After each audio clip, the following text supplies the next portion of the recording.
What do you know about this? We got the Big 50. That's right. This is Viking Stew. This is Hammer Away. It's Wednesday. It's 4 o'clock. And it's the Big 50. The Big 50. Oh, yeah. So, I can't believe it that we're already at this point. Crazy. Can you dig it? Can you dig it? Oh, I can. You dig it? So, there are things to talk over today. One of the things is the weather. It's not so bad here. It's nice and mild. But the problem is out east, where they got big storms, hurricanes. It's not making it too pretty out there. So that's where we were going. But I don't know if it's going to let us. So yeah, it's crazy times. But on top of that, we do have the Big 50. We've got people in here already. We got Casey. What's going on? How's it going? And Metal Torso. I just love saying it like that. You have to do it like Rob Halford. If you're ever talking about metal, you have to metal. It's just heavy metal. So yeah, it's a crazy day. So back to work, back at school for the last year. So the countdown has begun. So what I've got to share too today is I've got some treasures to talk about. We need to finish our list, which is still going to be off the cuff like it was last week. So it's going to be a little, it is what it is. But for this installment too, for the Big 50, I thought I would go through some of my favorite. See, I say my favorite because it's not the top, because there is no top. When you're talking about some of your favorite music and rock and roll and the people you've met and the things that you've talked about, they're all special, right? So it's not the top ones. It's just some of. So what I'm going to do is talk a little bit about each one of these things that I've chosen to show you. But first of all, let's talk about the treasures. So I have a friend of mine who's moving from across the river out to Arizona. I want to give him an early plug. So they're going to be moving their shop, Cosmic Comics, which here's the wild thing. When I was a kid in Central Illinois, I used to go with my dad to work on Saturdays. And he'd do some architectural work on Saturdays at the office. Well, right down the road, I had started getting into comic books. So then he would drop me off. He'd drive by there, drop me off. And then, maybe a little later as I got used to the area, I'd just walk from the office to there. But drop me off at Cosmic Comics. And I'd just go in there and I would spend a bunch of time there and then just walk back to the office. So I remember getting Iron Man back then when I think George Tuska was drawing at that time, doing a lot of the Iron Man with the Blood Brothers. He was going up against them and Guardian and all kinds of, folks. But it's a great time for comic books. I was really excited about it. And I loved going to this place called Cosmic Comics. Well, through the years, I've been to other comic shops. Cosmic Comics closed, but other shops opened up over in that same area on Main Street. But then my friend was going to start a shop over just across the river. And he told me what the name of it was. And I was like, dude, that was the first comic shop I ever went to. It's not the first place I bought comics, but it is the first place that I would frequent. It was a comic shop. The first places I got comics, one was a gas station. You've heard about that with Shang-Chi with the Master of Kung Fu comics. And then the other place was called a convenience store called Beeline, which in it had a pinball machine, the old fishing pinball machine, right? With the scrolling numbers, not digital, scrolling numbers. And it's just a lot of fun. It's a great place. I bought Spider-Man comics there, right? Just after they changed from 20 to 25 cents.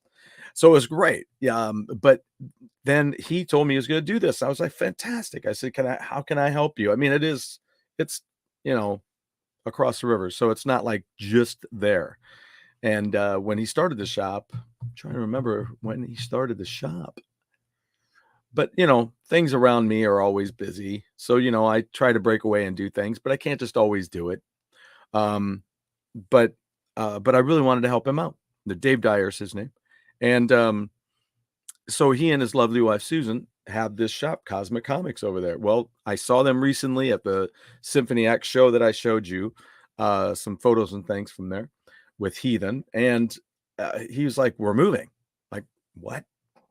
So yeah, they're gonna move out to Arizona. Take the Cosmic Comics shop is going with them, and they just had a big sale on Friday and Saturday at the shop, and now they're going to be working on moving things out. So I told him, I said, let me know what kind of help I can give you, because I got plenty of time from work. I can take a day here or there and help you out. I said, I helped get you in, I can help get you out. So congratulations to them. I hope everything works out, especially with all the outlying things that happen, but especially for the move. I know it'll be good for them. So, and the new shop looks cool. So if you're out in the Phoenix area, get ready for Cosmic Comics if you're a comic collector. So they're having work done on the building right now and getting the space ready. So congratulations, guys. Now, I also went to the dollar store the other day, and I've been looking I have lots of microfiber uh, towels around, but they've been used, and I don't know. I wanted something brand new to use on my records. So we were at the dollar store, and I picked me up a nice microfiber to be to use. Now, Dave told me what he uses for a solution to put on the record. So I'm going to give that a shot.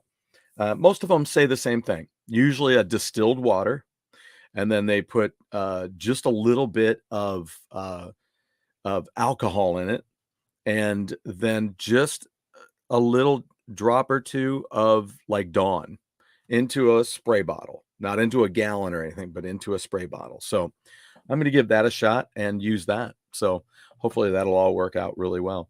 Like I say, most people, there are people with variances of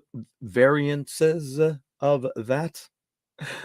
I have a way with words. And so it's cool, but they all have different variances. Maybe that one will use a certain kind of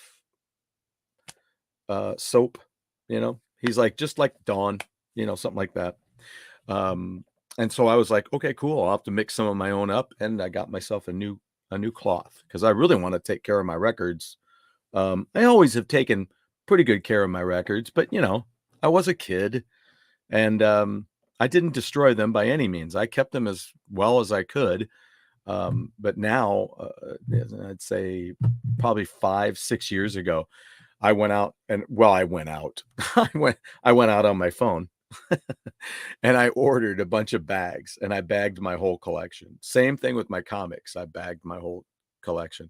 Now, when I go through these records, there is something that's kind of on my nerves right now, and it's my own fault, I believe. I'm looking for, I think I showed it to my friends recently, so it's just somewhere else, and I just got to find it in the house. But I'll tell you about that in a minute. I do have right now a missing vinyl, and it's not making me happy. Drew is here. How's it going, buddy? Good to hear from you, man. Thanks for being here. I really appreciate it. Lots of love going around. Always good. Always good. I'm a fan of Dawn. And Tony Orlando, or just Dawn? My collection look, it's been well cared for. Thanks. It has. There are the exceptions to the rule. Again, I was a kid when I was collecting them, so but I certainly didn't just throw them around and leave them laying all over the place, or leave records out, or anything. Same with my CDs. I was always that guy's like,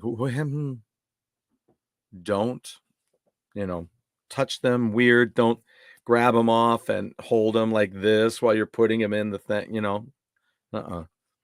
get that. You got to get that jacket laid out right, and then have it ready, and then hold that vinyl and put it right down in there without touching it as much as possible, right? I mean, it always gets a little dicey. So anyway, Also at the dollar store. Let's just go that way because I do have an unboxing here real quick too. But look what I found. I had to pick them up. I haven't looked through them yet. Maybe I'll read through them with you on one of the next episodes. I'll wait until the end. I do have, I think I've got my next guest next week, so it should be cool. To smudge is to be human. Yes. Some days we're all human and we're like, oops, maybe shouldn't have done that 32 years ago. Right. You're like, I don't do it anymore. Don't do it anymore. So it was minimalized. Let's put it that way. Sometimes any of the wear and tear on my records is just because I played them a lot. Right. Lots of years of playing records. But stepped inside the dollar store the other day. I went shopping with my wife and, almost, it was one of those days where I almost didn't go, but I'm like, I'm going to go so we can spend a little time together. I've been spending so much time on the house. House is coming along, by the way. Everything's coming along pretty well. But being back at school, there's two things about it. Okay, three. Three, and then let's say four, because the fourth one is a really good thing. The first thing is I wish I could still be here working on the house. Secondly, it's work and you're back at work. Third thing is I miss my brothers. I miss Ron and Tim. We were working a lot this summer and it's great to talk to them. And I love them both. And I miss talking to them. But the fourth thing is that it's good to be back getting a paycheck. I don't have one yet, but it's coming. So that'll be good, especially with all the work that we're doing. So, yeah, Wear and Tear is a good album name. That is really good.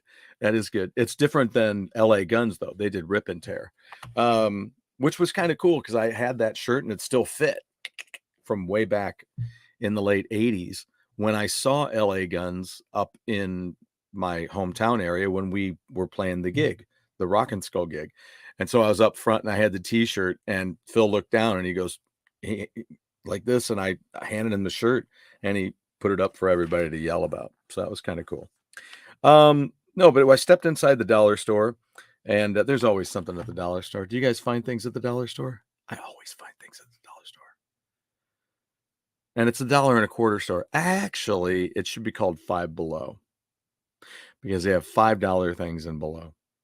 And now Five Below has $10 things and it should be called 10 Below. So let's elevate those things, shall we? Yeah, big paycheck time. I love it. And I finished some work too, so I'm getting some stuff. Lounge Dweller, how are you? Hey, I was just thinking about you. I was going through my emails and saw, where you had said something or when you had subscribed. It's great to see you. Thanks for being here. You're just in time to see what I got first at the dollar store. So I looked down on this rack. They have a rack right off to the side of the door. And they had this TV Guide magazine, the big book of movie trivia. Notice what it says here in the middle, volume 1, all new. So it looks like they've got like Terminator, Toy Story, Jaws, those are all a lot alike. Wizard of Oz, Star Wars, Beverly Hills Cop, Doctor Strange Love, all kinds of stuff. Hannibal Lecter. Yeah. So we'll get into these real soon. Maybe I'll do a lightning news flash. Maybe I'll just do a bunch of short lightning news flashes and we'll go through a little trivia. Whatever makes it fun, if it's as long as it's fun. Then right on the same rack, they had this thing, Remind. It's called. The magazine is called. It's a nostalgia magazine. It's got puzzles, trivia, comics. Evidently it says it's a bestseller. But look at this. Woo. The Birth of Rock and Roll, a celebration, plus Ed Sullivan and Dick Clark. How about that? So you can pick those up at your local Dollar Tree. I bet it looked fun. It looked neat. It's talking about, look, let's do the twist. And then let's make it easy on ourselves to make more money the next year. And we'll twist again, like we did last summer. So these are really, really cool. Oh, look at that. Glenn Ford, right? Glenn Ford, hold on. The Blackboard Jungle with Glenn Ford, right? Yeah. There you go.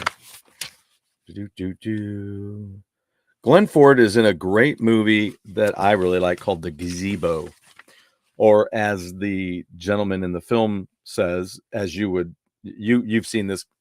Well, if you love old movies or you're my age, you've seen this actor before, and I don't remember what his name is, but he always would pronounce it The Gazebo. So, oh man. I was in the dollar store and a quarter store today. I got candy. I want candy. Always keep it musical.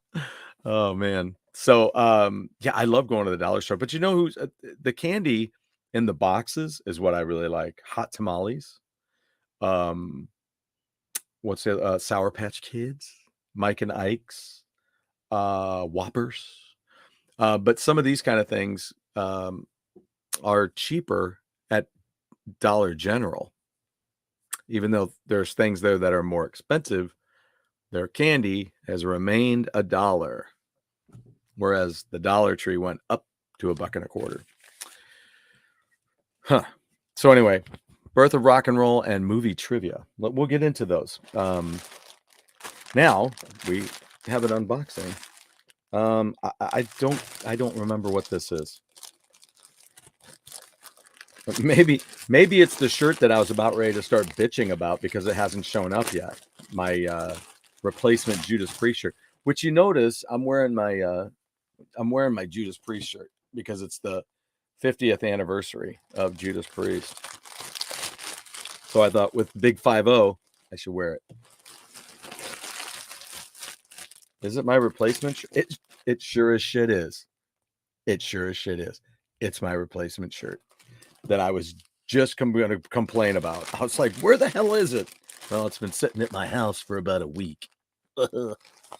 Yeah, that's the way it goes. We'll see how it looks. See, they sent this to me. It was the wrong size, but they said I ordered it like a men's extra large because you just don't know. Normally I would buy a large, but you just don't know how those sizes are going to fit. Sometimes an extra large is smaller and it's right on the bat. Now, sometimes I buy the extra large. Most times now I buy the extra large and just leave it in the dryer a little longer and it shrinks down a little bit. And it's nice, but look at this. It's basically a lot like what I'm wearing, but it does feel like it's big enough. Look at that. It's a baseball jersey though. Look at this. It's the Invincible Shield. Oops, sorry, I dropped it. Oh, Butterfingers. All right, come on. There you go. It's the Invincible Shield tour shirt. All right, and then look at this back. There you go. That's why I really, really wanted it. Because it had, first of all, it had Sabaton on it, but then it also had our date on there too. So it's pretty much like what I'm wearing right now, but it's in a baseball jersey form. So the colors are nice. So great. That's awesome. Now, do you guys remember what I did on the sleeves? You got to put a number on one side and a name on the other. I'm not too thrilled with how they do it, though. They just... These companies, sometimes they'll do that. They're like, here, I can offer you this and you can get it this way. How cool is that? And you get your name on it. And you're like, yeah, well, how are you going to design that? Well, I just type out the name and it wraps around the sleeve. Well, what if the name's really long? Or what if it's 2 words? Then why don't you stack it? If you notice that, can't you just stack it? I don't know. So anyway, if you guys remember, you could put a number on one side. So I did 1978 because that's when I got into Priest on the Hellbent for Leather record. And then soon after that, they put out their live album. And then soon after that, the same year as AC/DC's Back in Black, they put out British Steel. I did that on that side. And then they said, you could put your name on the other. So look how ridiculous this is. It goes all the way underneath the arm. Viking Stew. So I don't know how it's going to look when I wear it, but we'll find out. We'll find out. All right. Now, in telling you about Cosmic Comics, he had the big sale, like I said, Friday and Saturday. But I asked him, I said, mind if I come by on Thursday? As I asked him, I said, mind if I come by today? And then when I looked at some stuff, I said, I was wondering if maybe you might give me the deal today. And he did. Of course he did. But I also got to take my dog with me. So that was really cool too. So I went ahead and went back. He had a music room. And I found a few things. I think I found 6 things. One of them is an album by a band that their title track to this album became a big hit for them. And they were kind of I'm going to say it. I don't like saying it because I could be wrong, but I don't think I am in this band's case. It is this album is a cutout version, but their title track to this album was their one hit, and it is Starbuck, Moonlight Feels Right. Doodle-doodle-doo, doodle-doodle-doo, doodle-doodle-doo. There's the band. Look at that. How many people are in that band? Jeez. 3, 6, 7. Whew. 7 people in the band. And it's on Private Stock Records. Their logo, Private Stock Records, kind of reminds me a little bit of Passport Records, which is what Judas Priest was on early in the day. That's pretty good. But yeah, Starbuck, he's like, oh man, we love that record. I was like, yeah, I've never owned it. I know of it, obviously, but never really thought to buy it. But there it was. And he had a deal on it. So I said, I'll take it. And it looked like it was in really good shape. The only problem is it was pre-owned by somebody who did that great, awesome thing. Did you notice it when I showed it to you? Hey, let's write my name on the record. Yeah, that doesn't diminish it at all. And now I got another copy of this. I saw it and it was in really good shape. So I picked it up. Spies. So there you go. I may have shown you that one before. So let me tell you who is in this. Hi. Well, hi. My cup wants to fall all over the place, and I saved it from doing that. So the whole band is listed on here on the back. It's produced by Neil Kernan, who also did some early production for. He did a lot of production for people, but some of the stuff he did was for Queensryche. John Blanco is on vocals. Billy Milne is on drums and vocals. John DeGaudio is on guitars and vocals. Al Greenwood is on keyboards and vocals. And Ed Gagliardi is on bass and vocals. Of course, those are guys. The last guys were the ones that left Foreigner. And they became Spies. They left because a lot of their music that they were writing wasn't being recorded. So it was becoming the Graham Jones factor. So they were like, we're gone. We're done. Now look at this. This was in really good shape. I've never had this. I've never thought about having it. But it was in really good shape. So I picked up We Are the World, especially because they have that brand new documentary that's out. If you haven't seen The Greatest Night in Pop Music History, I believe is what it's called. It's very good. Some really neat insights behind the scene thoughts, and a little something about Sheila E. If you are interested in watching that, it's really good. But it's about how that whole thing came together and who was going to work on it and who wasn't going to work on it. Happy anniversary to Judas Priest. I will say I agree. Absolutely. Oh yeah, not the permanent marker. Horrible Bosses. Did you guys actually use a permanent marker?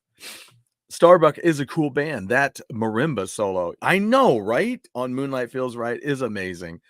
And that was kind of the cool thing about the 70s, and it happens throughout other other decades as well. It wasn't just the 70s, but the 70s and 80s were in the way they were that similar to where you're like, is that a marimba solo in the middle of that song? It's kind of wild. I talked to a friend of mine who was going to be doing, I just saw her today and I didn't ask her. I meant to, but we were doing business. So I didn't say anything. I didn't want to interrupt, but she's working with a friend of mine to do some gigs out. And she said she was adding the flute to their stuff. And I said, well, you need to do Lot of Love, which was written by Neil Young and recorded by Neil Young and with Nicolette Larson on background vocals. And then she did her own version of it.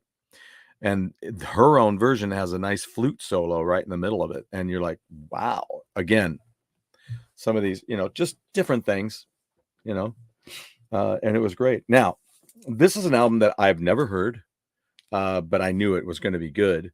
And as soon as I saw it for the price that I was going to get it, I had to get it. It's in pretty good shape. It is Steve Smith, Vital Information. So, you know what? Let's take a look at this one too, because this one has now, how am I going to say this? Wilczewski on tenor sax, Dave Wilczewski, Tim Landers, Dean Brown, Mike Stern is on here, and Steve Smith. Let me see here if it's got, but it's produced. Who produced this album? Steve Smith. Yep. And it was recorded back in 83, January of 83 at Normandy Sound in Warren, Rhode Island. So there you go. I was really excited to find it because Steve Smith is one of the highly regarded drummers in rock and jazz. So it was fun to find that. Next, this is going to be a repeat. And oddly enough, I'm going to show this album in just a few minutes. But I found another copy of this and it still had the plastic on it. It's not sealed, I don't think. I think it's open. Yeah, it's open, but the plastic is still on it, which sometimes I really like it. But when I interviewed Vixen, speaking of Cher Ross, back when I interviewed them, I asked Jan Keeneman, I said, who are you listening to these days? And she said she was listening to the Dan Reed Network. And I'm like, really? Never heard of it. And she's like, oh, it's great. Well, I was over hanging out with the guy from Mercury Records, David Kragscow, at that time. And here it was. There was the record. I go, hey, do you have a copy of that I can have? He goes, sure, here. Well, then he did a listening party, and we'll talk about that in a minute. So Dan Reed. And then here you go. I mentioned it last week. I mentioned it. Nazareth, Playing the Game. I couldn't believe he had a great looking copy of this. So there's the album that I was telling you about, Playing the Game. I'll tell you the songs that are on this thing, man. It is Somebody to Roll, Down Home Girl, Flying, Waiting for the Man, Born to Love, I Want to Do Everything for You, I Don't Want to Go On Without You, Wild Honey, LA Girls. This is produced by Manny Carlton from the band. So check that out. It's really good. It's right in that same time frame as After Hair of the Dog, and still around that time frame of Expect No Mercy. So it's a really good album. I don't know if everybody's going to get into that record. I'm going to tell you that there's stuff on it that really rocks out, and there's a lot of blues on it. And then what was it called? I just said it. It's called Waiting on the Man. Waiting for the Man. Sorry, I still like Waiting on the Man. I thought that would be better.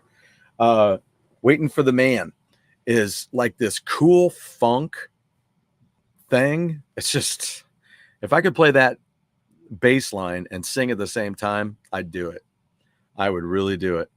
I have the two Spies releases on one CD. I have seen that. I wonder if I have that over there. I don't think I do. but it's possible. Yeah, great early 80s stuff. I'm on a roll. That first Vital Information LP is excellent. Thank you. I can't wait to check it out. I cannot wait. It's great stuff. And I was very happy with the things I found there. There may have been a couple of other things that I wish I would have gotten, but it was a small selection, which was kind of nice. It's not a bad thing, especially when somebody's got it all organized. That's really nice. So that's all the new treasures that I got. Oh, no, it's not. Hold on. I realized I hadn't told you about this. I don't think. This, and I just dropped my bloody wolf box. Did I talk? I did tell you about this. This is something I got at the library. I did tell you about this. And I still have yet to watch this. What is classic rock? So I'm going to check that out and I'll tell you about it next week. Although next week we may have ourselves a guest. All right. So what I'm going to do is go through some of these great autographed albums and tell you just a little bit about the background of getting them autographed. All right. So we're going to start. I kind of started doing them in alphabetical order. So some will be alphabetical order and then other ones just won't be. So the first one we've got, though, is one of my all-time favorite time frames. It's when I got into doing interviews again and started writing for the journals. And this is the headliner of the tour was Cinderella. So we got it autographed. I don't know how easy it is to see it, but you got it up here. You got some right here. So all four members signed that. And then all four members signed my Long Cold Winter CD. So there you go. This is the one that's produced by Andy Johns. I think the first two albums were produced by Andy Johns, who also worked with The Who and many, many, many, many other people. But that came around because they were on tour with Winger and the Bullet Boys, and I fell in love with their music in college. And so I had that vinyl, and then Long Cold Winter came out, and I did an interview with them and worked out tracking down interviews with Bullet Boys and Winger. So took care of that on my own. And then we saw them in Peoria. That's where we did the interviews, and then came back to St. Louis, and they played here in St. Louis after I had all three articles run in the newspaper. So this one is a Keishi thing.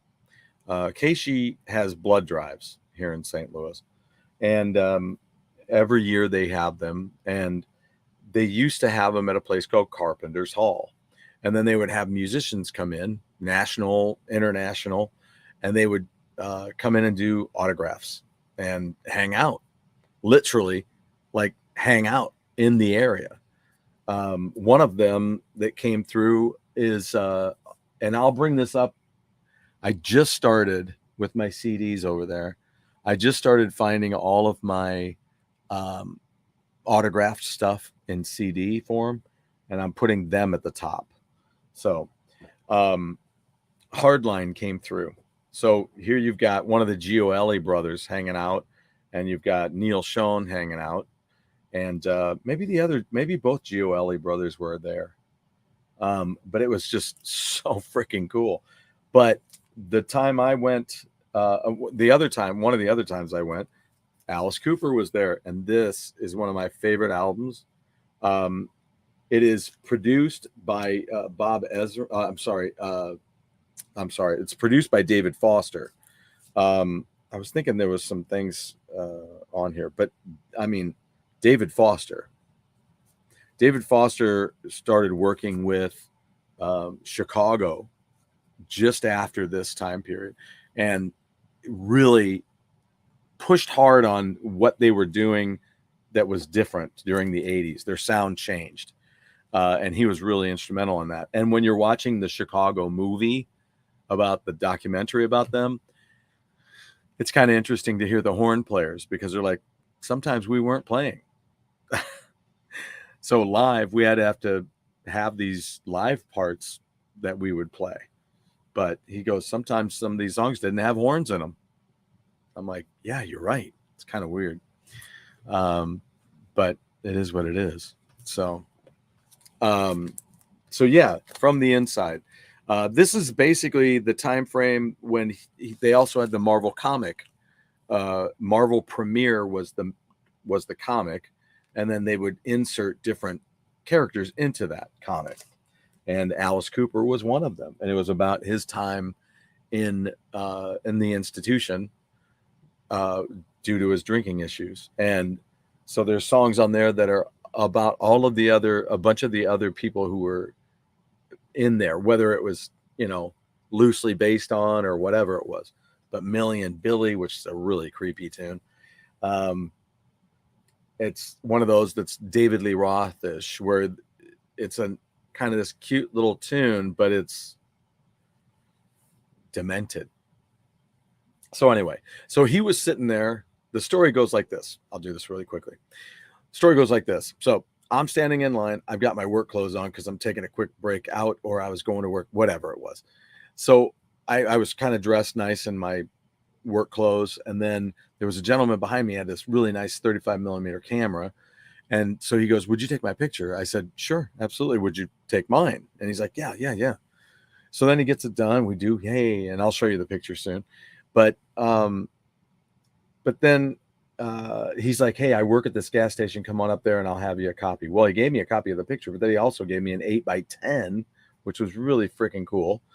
And then here it was 10 years later, I'm working for a food company, and we have a print shop upstairs. Well, I get to know the print shop guys real well. And one of the guys up there always telling me how he knows that he hangs out with Steppenwolf. He sees Steppenwolf all the time and all that stuff. And I'm like, "Oh, well, that's really cool." So then he calls me one day and he goes, "Hey, you got to come up here. I got a picture to show you." And he shows me this picture of him and Alice Cooper. I go, "I took that picture." The Fix is next with Reach the Beach.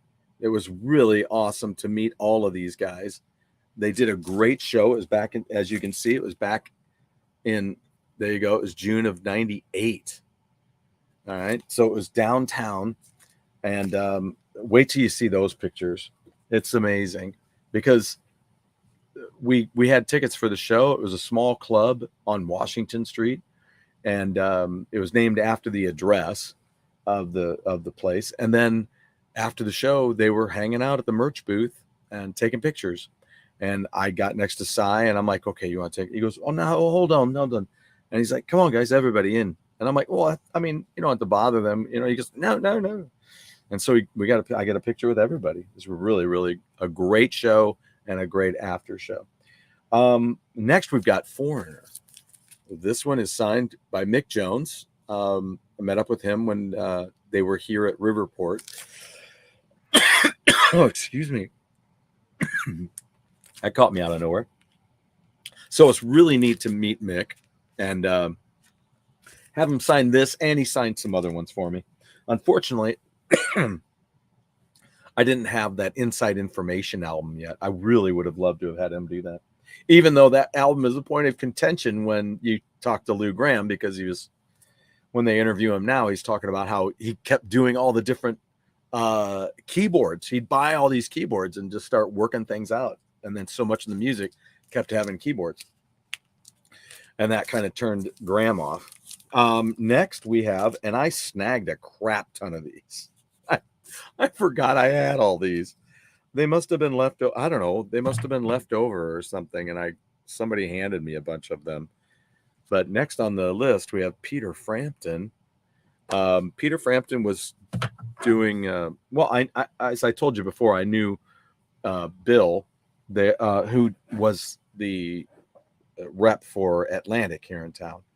And so I got to know Bill really well. And then he was like, "Oh, here, take this pass." He goes, "We're having an album listening party for Peter Frampton for When All the Pieces Fit." And then I have that one too. I don't know why I didn't grab it too. But anyway, God forbid it's missing. Okay, follow me. Let's find out. Let's find out if I just didn't grab it or if it's missing. God forbid it's missing. Foreigner Fix. Is it missing? Maybe I just. Oh, wait. Come on. Well, I don't see it there. And am I forgetting something about it?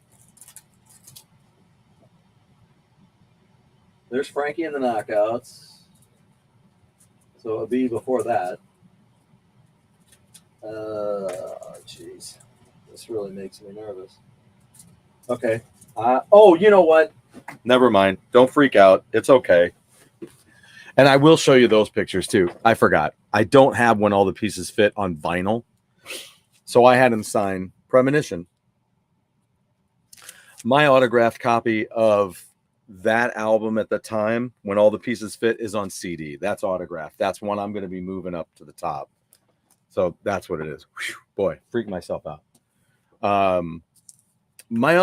This is another big favorite of mine because it was when we were over in Ireland. And I reached out to Horselips, and I'm like, is anybody going to be in town? We're going to be in Dublin. I know you guys are from Dublin. And that is when one of their members, Jim, reached out, and he said, yeah, Jim Lockhart reached out and said, I'll be there. And he says, I could come by and have a pint. So that's what he did. And we sat down. There's the man who built America. I've got more of these. I mean, I've got more. I do have more of these records. I also have more Horselips things that are autographed. It's just this one's one of my all-time favorite records that I own. And like I say, I buy it whenever I see it. So to have that one autographed is great. But I have Dance Hall Sweethearts up there, and what's the name of the other one? Aliens is up there and stuff. Now, so it was great. We sat down and had a couple of pints, and I think I was telling you about that a little recently. But the coolest thing was when my wife went on down to dinner. She goes, I'm going to go head out down to dinner. Well, 30 more minutes goes by. He goes, I better let you go. And I said, nah, it's fine. She knows what I'm doing, and she'd be upset if I left you. So the next one is about a friend of mine gave me a call who lived back in my hometown area and years ago, and said Quiet Riot was going to be playing at a place called the Infirmary in Peoria, which is just down the street. It doesn't exist anymore, but it was just down the street from the Civic Center, which is where I saw Judas Priest and other awesome bands, and where I walked around the rim outside the actual auditorium listening to Van Halen on the 1984 tour. So anyway, he says, Quiet Riot's going to be at the Infirmary. I'm like, really? And he goes, yeah, are you interested in going? I go, yeah, I'm totally interested in going. And he goes, oh, I didn't know you were that big of a fan. I go, well, I'm not. I mean, I am a big fan of this record, Metal Health. So it's got all four of the members signed it at that show. It's kind of tough to see here, but you can see it there. And there's all four members right there. So excellent. Two of which aren't with us. One half of that vertically is not with us anymore. But you got Frankie and Rudy and then Kevin and Carlos. So I couldn't believe it was that lineup, and it was really, really cool. Well, I called the hotel where they were staying. I said, is Kevin DeBro there? And they patched me right through. And I talked to him real quick. And I said, could we meet up, at the hotel real quick? I just got a bunch of stuff with me. I'd like to have you sign. He says, I really don't do that. But if you stay at the gig, we're going to be out and we will sign everything you've got. And they did. This Critical Condition and Quiet Riot. Let's see. What was the name of that album? Well, I guess it was Quiet Riot 3, right? And so then I had him sign a couple of huge posters too. So I have these huge freaking posters. These posters must be, I don't know, 2 foot wide by 6 feet tall, and they're all signed. But it was a great night. In fact, I bumped into Rudy at the gig when he was signing everything, and I said hello, and he goes, wait, are you the guy who called Kevin? And I was like, yeah, that's me. You've heard about me. That's great. So anyway, next on the list is something that I just talked about this record today because I was talking to a friend of mine who was saying how he met his wife and things that happened that were like, oh my God. I'm like, so you just want to ask her to marry you right there, right? I said, for me, it was dating my wife and then going to her house and looking through a record collection, because there's got to be some telltale signs in a record collection, right? So I go up there and I'm looking through it, and there's some sticks and there's lots of Sean Cassidy, which I still have back here. Lots of Sean Cassidy. But you got to a certain point, and what did she have that I didn't even have? I only have it because she had it. Ace Frehley. Look at that.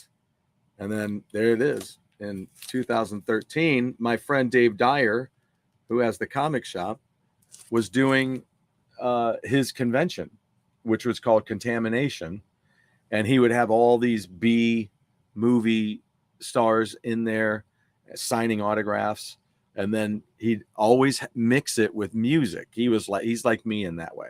And I'm like him in that way, where we're like, we want to mix everything. It's not that this is horror and this is rock and roll. It's all together.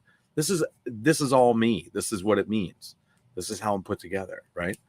So Ace Frehley was going to be there. So I get in line and I'm just about to pay.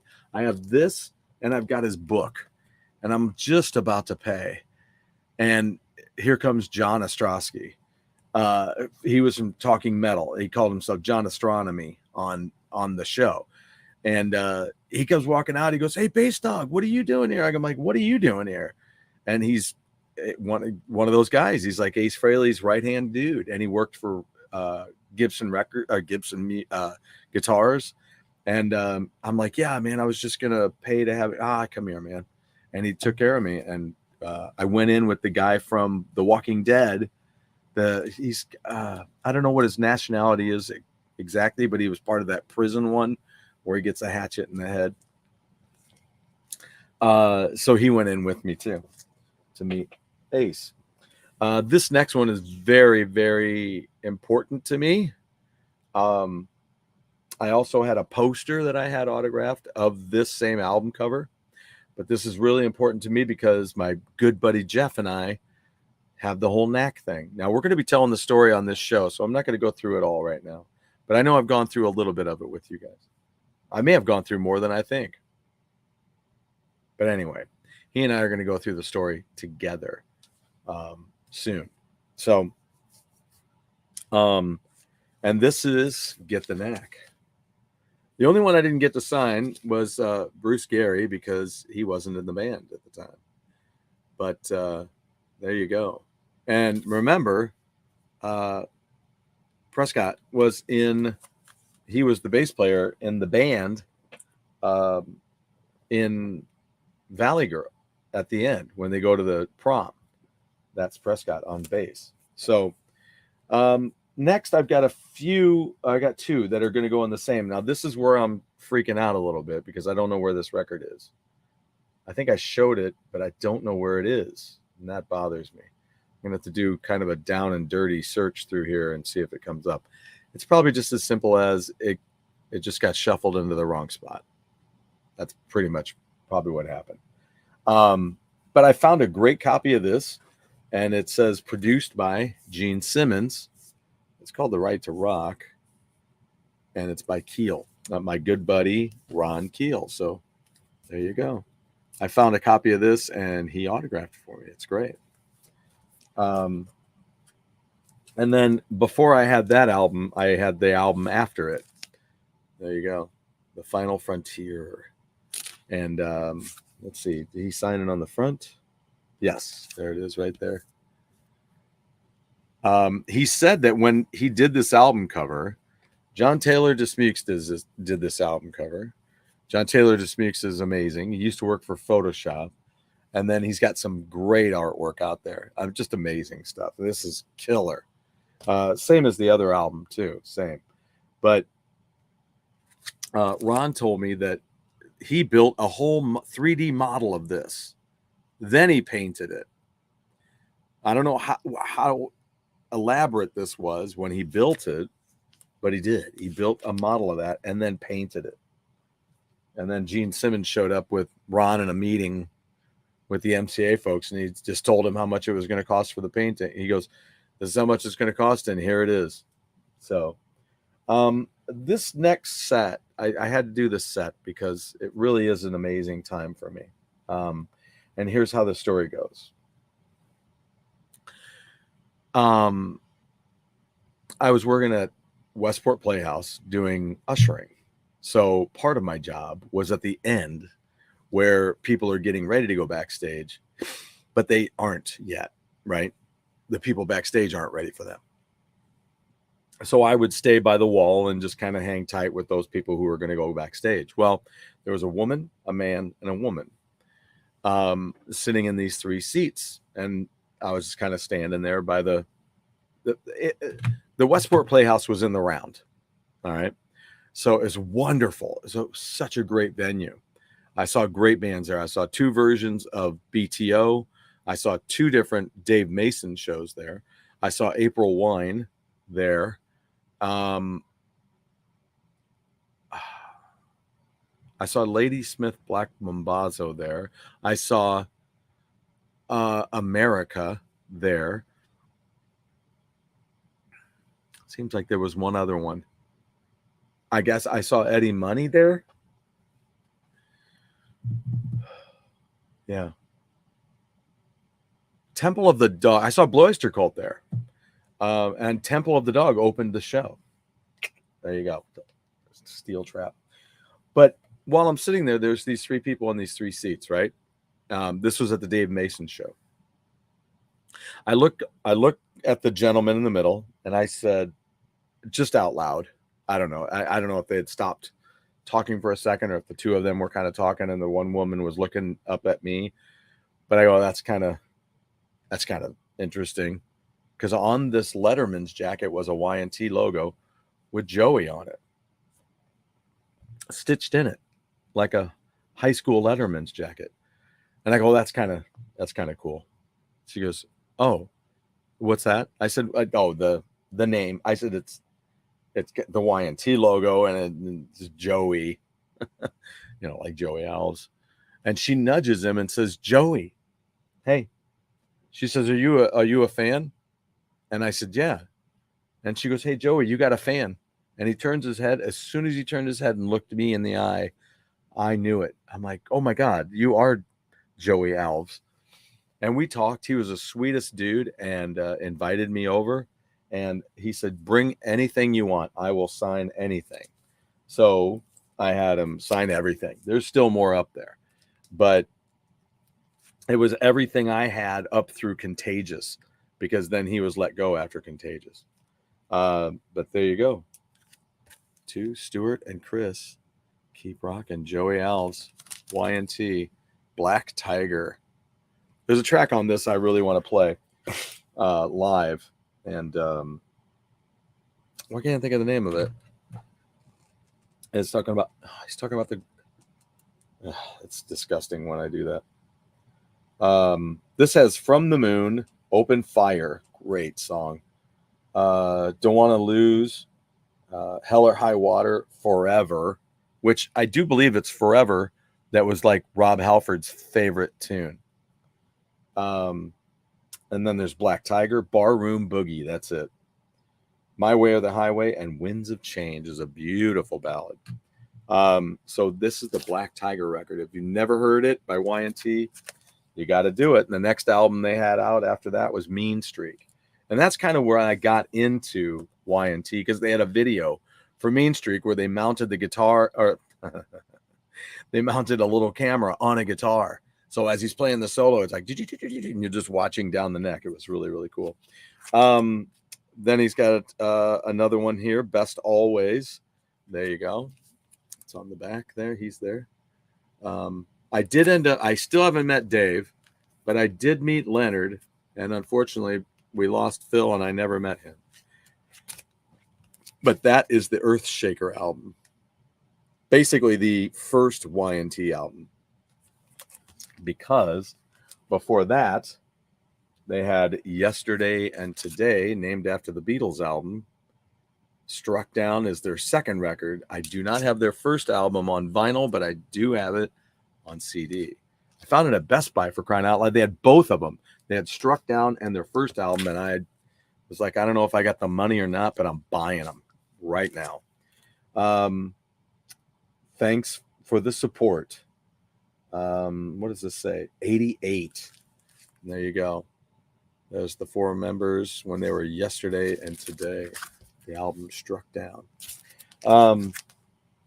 Then here's the let's see, Stuart. Thanks for the photos. Rock on. There you go. Dan Reed. There it is. That's my copy that I got from David Kragsgow, and there he's autographed it. Just wondering if this one had a stamp on it, because this is a promo copy, but I don't see a stamp on it. Okay, so doing that, I was hanging out with David Kragsgow, and then he says, I got a listening party coming up for this record by Dan Reed. I'm like, whoa, this is Dan Reed. This is who Jan Keeneman was telling me about, right? So I was all excited. And so they had it in the Elvis room, a listening party in the Elvis room down at Blueberry Hill on Delmar. And it was a lot of fun, but I ended up going and I met him and I go, you know what? How much longer are you going to be here? Because I'd love to go get my wife and bring her back. She'd probably love to meet you. And so then he goes, oh yeah, well, we'll be here for a while. So I hustle on back to the house. I think the apartment actually at that time, and pick her up. And I'm flying down Page and I got pulled over and got a ticket. But then we made it back and all that, blah, blah. But yeah, it was embarrassing. This one was from my first interview ever in person. I did one on the air with Ronnie Montrose when I worked on the radio in '86. But then subsequently after that, I started doing these. Finally, I started doing them for the newspaper for which I worked. And the first one, their album was In God We Trust. And it was Stryper.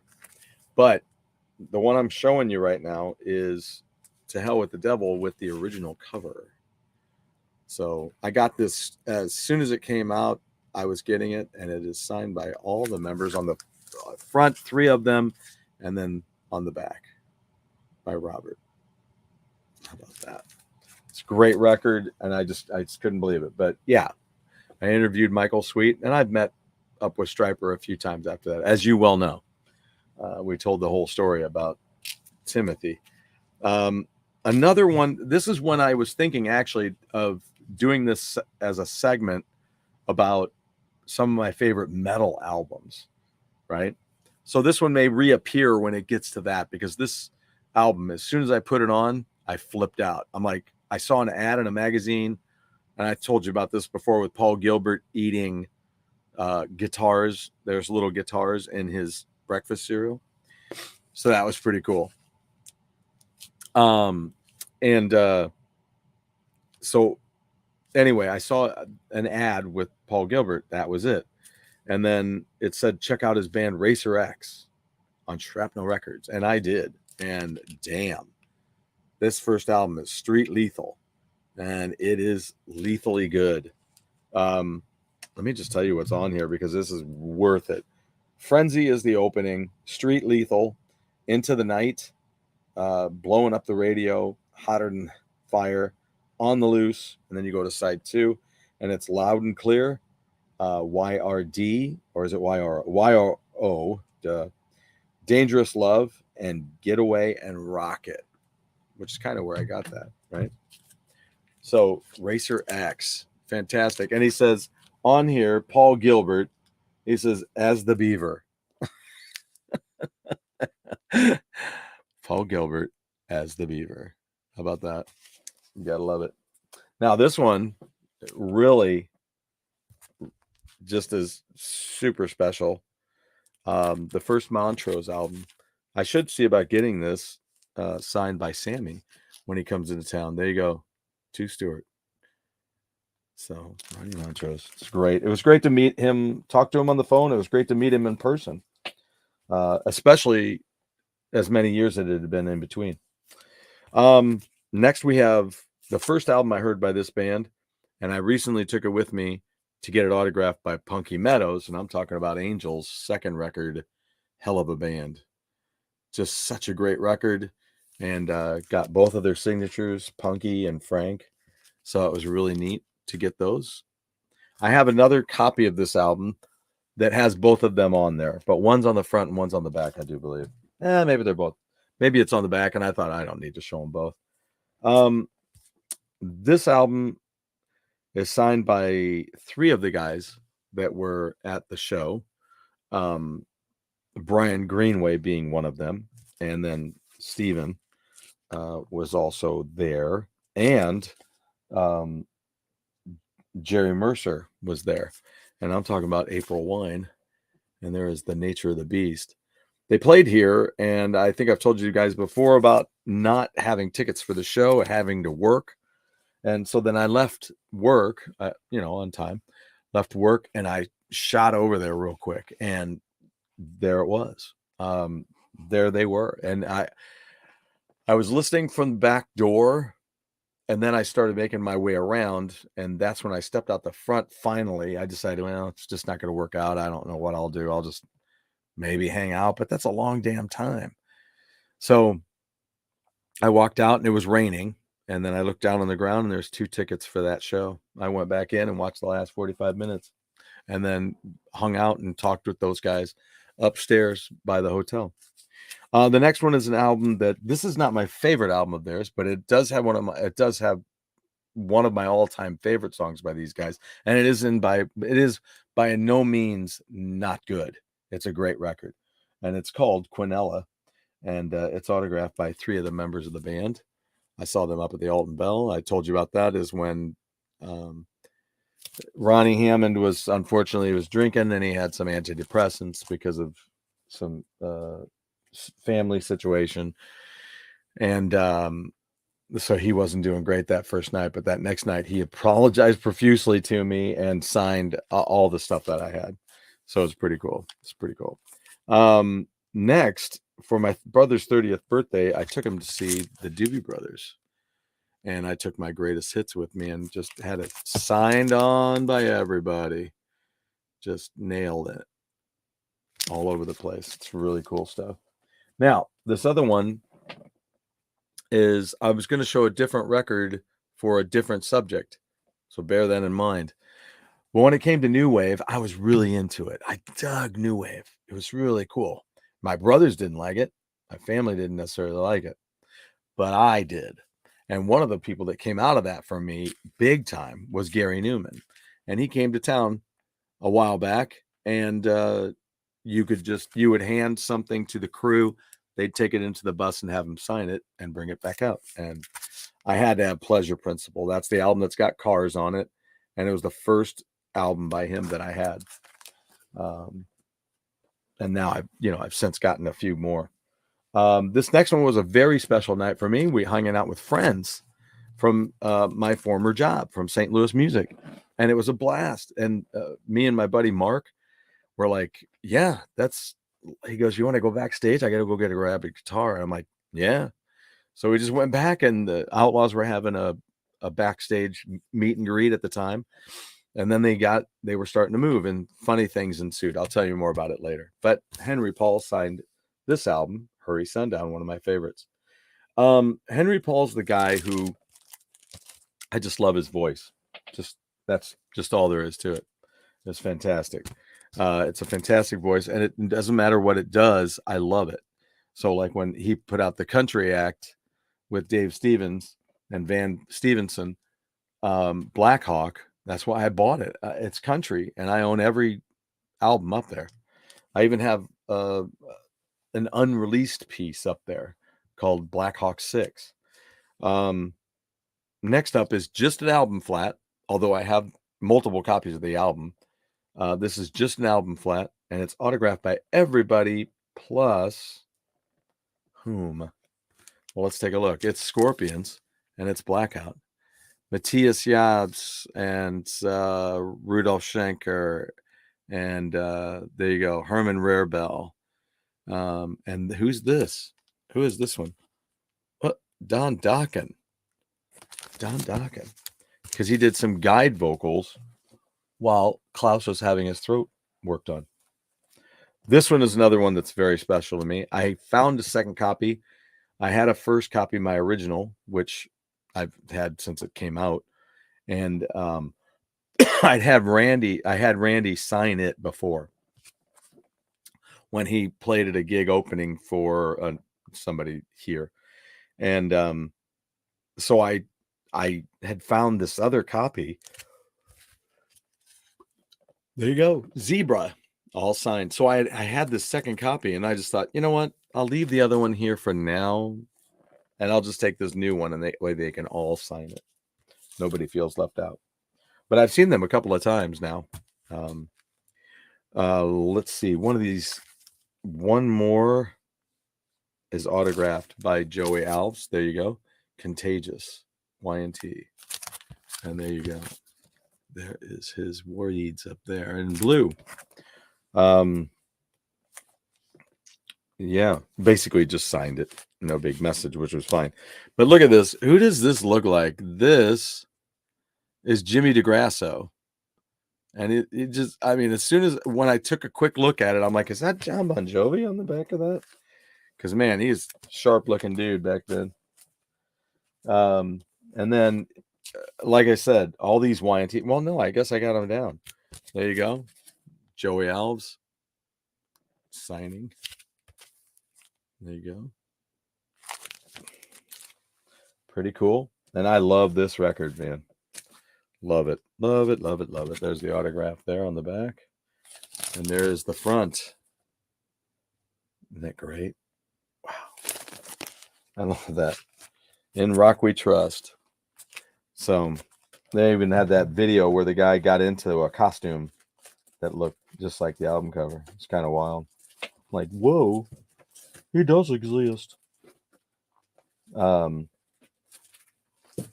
sorry. I'm just trying to get these to stand up before I ruin anything. I told you earlier, I take care of them. So the last one we've got is another YNT. That's this album I told you about a minute ago, Mean Streak. What a beautiful cover that is. Jeez whiz. Just incredible stuff by, yeah. I just showed you his other stuff, but all of these YNT albums, other than the photo one, were done by John Taylor Dismukes. And it's just, God, it's just gorgeous artwork. Look at that snake. Just amazing. And there you go. Joey Alves, YNT. He was a genuine dude, I'll tell you that much. This one has Mean Streak, Straight Through the Heart, Lonely Side of Town, Midnight in Tokyo. I really want to do that song. Breaking Away, Hang 'em High. Let's see. Oh, why can't I read that one all of a sudden? Strange. Take You to the Limit, Sentimental Fool, and Down and Dirty. So there you go. It's such a beautiful album cover. All right. So we got to get to the list. Now, while I'm getting to the list, let's finish up. We got, what do we have? 15 left to get. While I'm doing that, has anybody seen the new Deadpool and Wolverine movie? Let me know if you have. Chime on in if you've seen it. Isn't it though? I love that Cobra. It's so outstanding. So outstanding. But who has seen Deadpool and Wolverine? Let me know. So I am going to kind of take a look here because I know another album that was very influential. So remember, should we do a recap here? The Raiders, Indian Reservation, any early Barry Manilow album, Kiss Alive, Kiss Rock and Roll Over, and Gene Simmons solo, speaking of Kiss, Styx 2, Boston's first album, and Don't Look Back were both very influential in my youth, kept me rolling. Sweet, Desolation Boulevard, and Level Headed were both great albums for me back in the day. America Hearts still remains my favorite America record. Horselips, Man Who Built America. I just showed that to you. Styx, The Serpent is Rising, Spider-Man, Rock, Reflections of a Superhero. Edgar Winter Group, They Only Come Out at Night, had great songs on it. Not only did it have Autumn, but it also had We All Had a Really Good Time, and others. Just such a fun record. Aerosmith, Toys in the Attic, definitely. Oh man, it just rocked. That riff in Toys in the Attic is killer. I'm like, yeah, I couldn't do that right now if you ask me to. Let me just see. I'm sorry. I did throw I'm just gonna tell him now. So before I got the show started, I sent out a note to Sam Spade from the Midnight Devils. They just finished up their tour over in Japan the other day, and then prior to that they were in Australia. So I just thought, it's my 50th show. Why not just throw a note out and see what happens? So I did, and he just got back to me and he said, "What time today, buddy?" I said, "Now." So we'll see if he has time to pop in. So 10 to 1 he will. I mean, he's really cool about that. Let me see. Oh, you still want to see it, Metal Torso? Yeah, go and see it. I'm here to tell you to do that. Not like you need me to do that. That's not my point. But my point is enjoy. Enjoy. Yeah. I don't really want to go into it too much, but I'll say you'll have fun. I will tell you that. It's really got some interesting stuff going on. Both characters, both actors are amazing in the film. I think of Hugh Jackman sometimes a little more because, what a mouth Deadpool has. So it's kind of hard to take him, at face value normally. But I'm telling you, Hugh Jackman throws on something special on this one. He's just nailing it. So yeah, enjoy it. Go out and check it out and enjoy it. Let me see. What else do we have here? Edgar Winter, Aerosmith, BTO 2 and Not Fragile, Rick Wakeman, Journey to the Center of the Earth, Joe Walsh. But seriously, folks, the Babies Head First, The Who, Quadrophenia, Jesus Christ Superstar, Toto, and Hydra, The Who, Meaty Beady, Big and Bouncy, Meaty. Blue Oyster Cult, Secret Treaties, Agents of Fortune, and Spectres. The Outlaws, Playing to Win. Nazareth, Hair of the Dog, Nazareth Playing the Game. ELO, Out of the Blue, and the Gods self-titled album is how we ended at 34 last time. So now we're on 35. And I just had something in mind that I was going to do. Well, one of the other things that I wanted to put down from 1980, this was a great record. My buddy turned me on to it, and I fell in love with it. Of course, Let My Love Open the Door was a big hit from it, and I'm talking about Pete Townshend's Empty Glass. So if you haven't ever seen Empty Glass or heard Empty Glass, you gotta hear it. It's a great record. Jules and Jim, it's got Let My Love Open the Door. It's also got oh my god, it's my favorite, A Little Is Enough. It's got, I already say Jules and Jim, I think.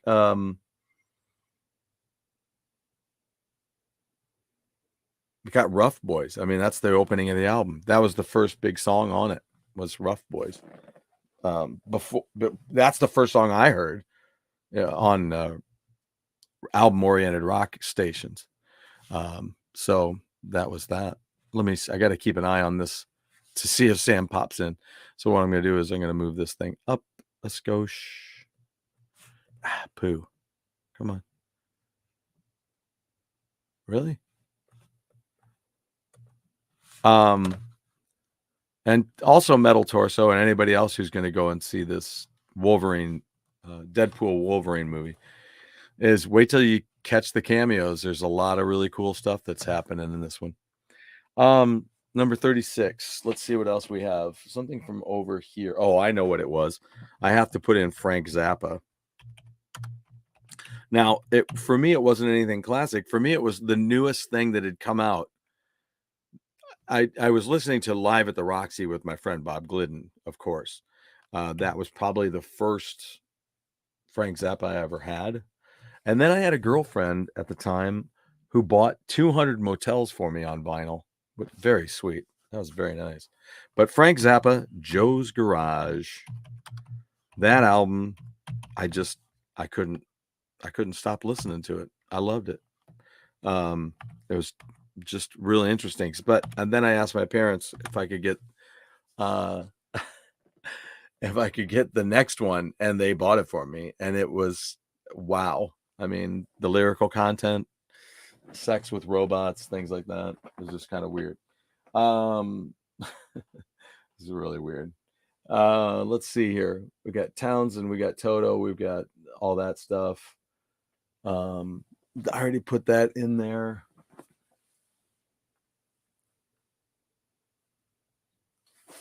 Let's see. Well, off the cuff, see how that works?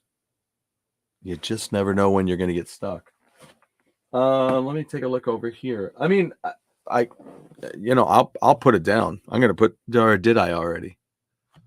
Hold on. Did I say it already? No, I didn't. Angel. Hell of a band. Whoop. There. Hell of a band. What a great record that is.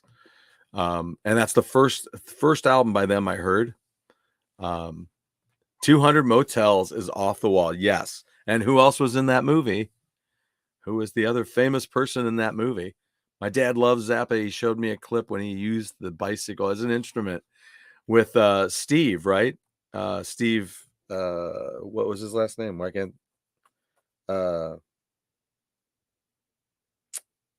yeah, that's terrible. The comedian had his talk show. Steve. Yeah. And he had a time of it, man. It was just crazy. Steve Allen. Thank you, Drew. Jeez, man. I'm telling you, it's something about it. I get on here and my brain just gets disconnected sometimes. I know. Did I have any Kansas on the list yet? Because I need to put Kansas on the list because it's worth it. No Kansas on the list yet, it doesn't look like. So, I mean, you almost want to put you almost want to put you almost want to put Leftoverture on there, which I could, but really the album that did it for me was Point of No Return. Kansas. Boop. Point. Wow, I'm really sloppy with my typing today. I'm sorry. Point of return. All right. Yeah, that was a great record. I could almost say Audio Visions as well. They're pretty equal for me. Let's see here. I got to take a look over here and figure some of these out. I know one record that really meant a lot when I brought it home and told my dad about it. So I'm going to put that in there. 39. Is Power Slave. So I'm going to put in Iron Maiden Power Slave. Because when I got that home, I told him about it. He always wanted to hear about what the things I'd gotten. Power Slave. Whoop. And I told him there was a song on there called The Rime of the Ancient Mariner. And he's like, oh, I did a book report on The Rime of the Ancient Mariner. I'm like, what? It was great. That was awesome. I was like, what? What else we got here, guys? There's a ton more influential. Well, I know one I've got to put on here. Disney's Haunted Mansion. Okay, and you're like, why would you do that? Because it was huge. That idea and that stuff with me was huge. And not only that, it had Ron Howard in it. Ron Howard did one of the voices for it. What does that leave us with? Whoop. Let's put in our numbers, 40. So now we just need 10 more. Okay, we can do that. That's not a problem. Let's see here. Oh, well, I have to put down Al Di Meola. My friend told me about those albums and played me a little bit of them. And as soon as I heard it, I fell in love with it. And so I got out there and started to just buy them up, you know. But Land of the Midnight Sun is the one that, you know, that's that first one. So of the midnight, there we go. Ta-da, whoop. Ta-da. All right, now 41.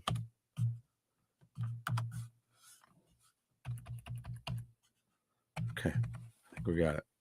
All right, so that's 41. So, oh, another one is Star Wars soundtrack. Now,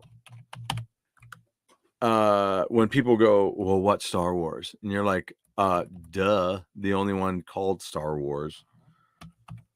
And that's Star Wars. But I'm going to do two things here. I'm going to do the soundtrack, and then I equally listened to Star Wars. Star Wars. Nothing but Star Wars. If they should bar wars, what would we do? Gotta love that. Bill Murray. Star Wars. I'm gonna do a colon, because that's what you do. A colon, and I'm gonna put the story of Star Trek. No, Star Wars. I knew the difference. Duh. I have a Satan Wars. No, I don't. But it is wrong. It's Satyr. So say, what am I doing? God, I'm getting off my rocker here. Star Wars. Okay, there you go. The story of Star Wars. So I still have that. It was great. I listened to it a ton. Just like I did my Robin Hood record from Disney. How weird, right? I was listening to that, and now they own Star Wars. There's got to be, you know, let's see here.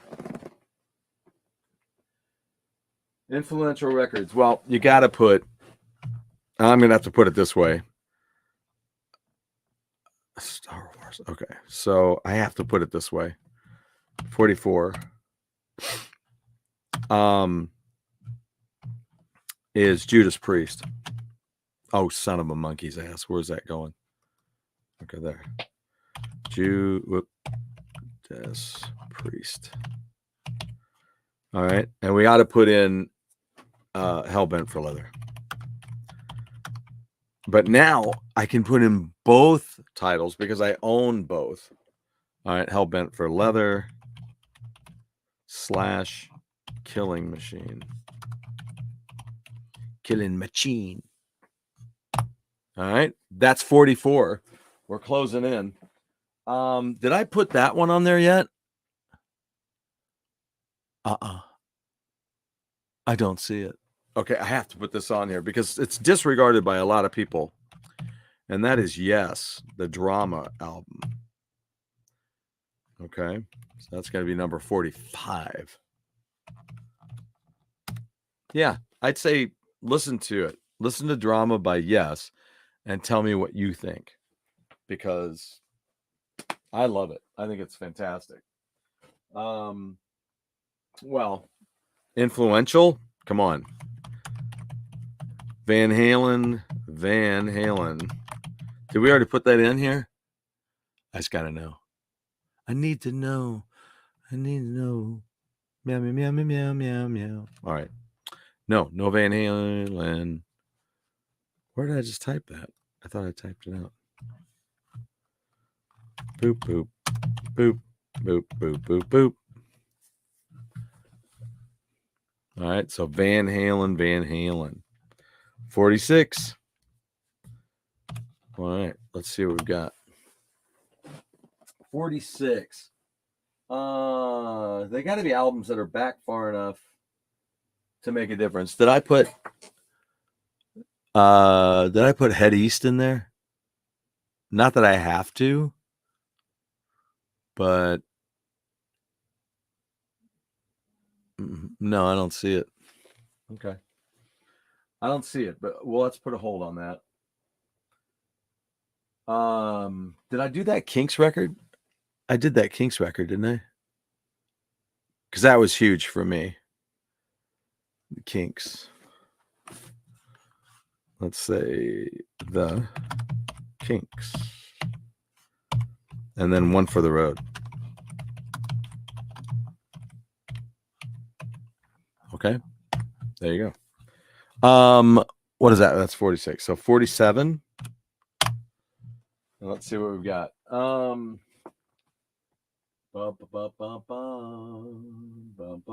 I mean, let's face it.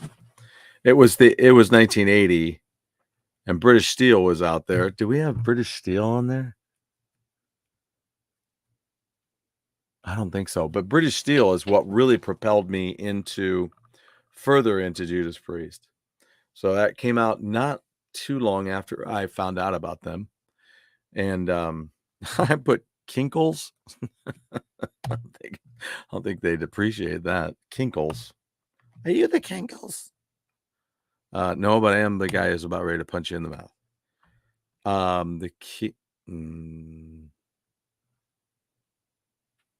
right, there you go. That One for the Road album was great. That when we get ready to play that, that's what I want to do. I got to see. I guess he's not here. I managed a band for a few months that went to a music camp with John Anderson. Oh man, I love John Anderson stuff. Star Wars, a Star Wars story. Yeah, right. Star Wars is Star Wars. Oh man. Let me find this thing again. All right, 47. We are so close to 50 albums. I already did some of the Who. Did Joe Walsh. I did Styx, right? Because I put a couple of them in, right?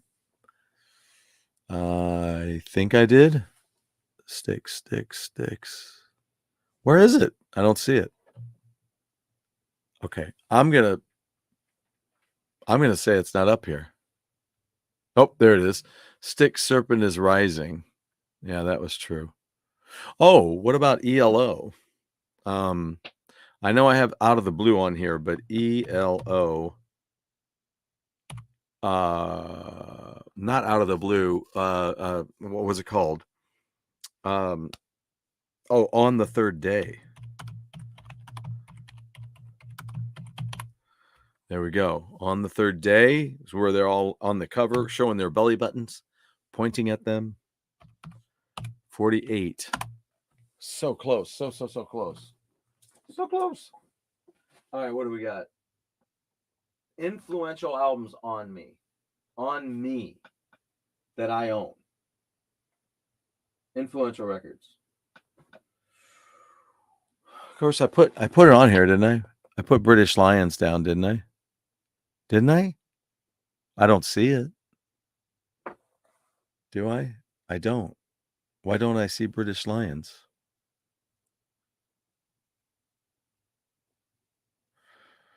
Okay, it seems like a no-brainer.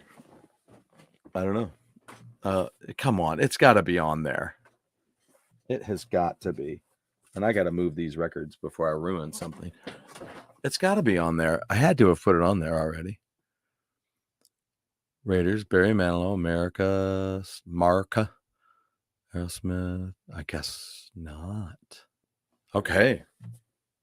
That makes no sense. British Lions.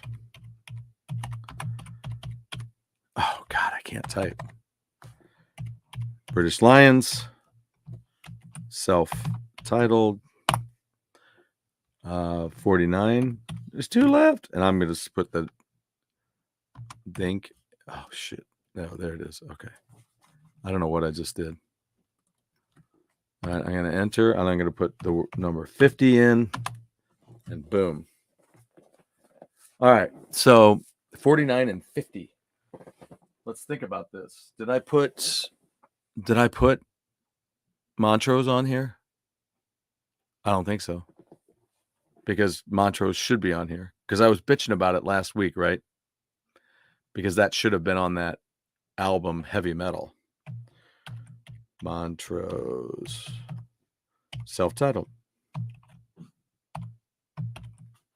All right. Let's get that last one. Number 50. What could it be? Well, I know what I'm gonna go with. I showed it to you earlier. I'm going with Foreigner. And I'm gonna go with Double Vision. The first album. Jeez. Do you think I should do the first album or Double Vision? What would you? Oh, yeah. Who's Next is another great one. Yeah, the Who. Didn't I have the Who on? I had the Who, Meaty Beady Big and Bouncy. That's what I did. But I mean, Who's Next could be on there. Who Are You is a big one to me too. You know, I could easily put that on there too. But yeah. Double Vision of the first album. That's what I'm wondering right now. I don't know. I think I'll just leave it at that. All right. Because look, it's time. We're done. I mean, it's time for the show to be over. But so I'll put that list together. And I think that goes through everything we're talking about. I really appreciate you guys being here for this 50th episode. It means next week we got 51. So that one can be just as special as well. And that one, hopefully, here's my possible guest for next week. As I was meeting Angel again, but this last time that I met them, Felix Robinson was there because he's from this area. And he was there, and I was talking to Punky, and I said, you know, Punky, I'd like to get you on the show. And just then Felix looked over and he goes, I'd like to be on the show. I'm like, you got it. Let's do it. So, yeah, you are welcome. You are welcome. I'm going to go and probably get a little something to eat. And then I got to close my eyes for a minute, I think. It's been a long day and got another show to do. So hang out. See us for Go Game Go at 7 o'clock. In the meantime, think of if you've met anybody. Let me know if you've met some people. Let's show that or talk about it. You know, maybe some of them are some of the same people I've met, and then I'll do some more of my albums that are autographed. I'll show them next week if I have Felix on. I'll show you all the Angel stuff I've got that is signed. So thank you guys for being here. I had a lot of fun. It's a great 50th episode. I look forward to number 51, but I also look forward to 100 shows. So that's our new goal. We're shooting for that. Possibly by the time my birthday hits, we'll be looking at episode 60 when I'm 60. Kind of wild. So you've met a few people. I'd love to talk about that, dude. Let's do it. Let us do it. Well, we will see you guys then at 7 o'clock. And fantastic show there too on Go the blast with the guys and with all you guys that show up there too. So take it easy until next time. Remember, when you step out your door every day, you're in everybody else's world. They are not in yours. Act accordingly. Don't act a twat. Take it easy, guys.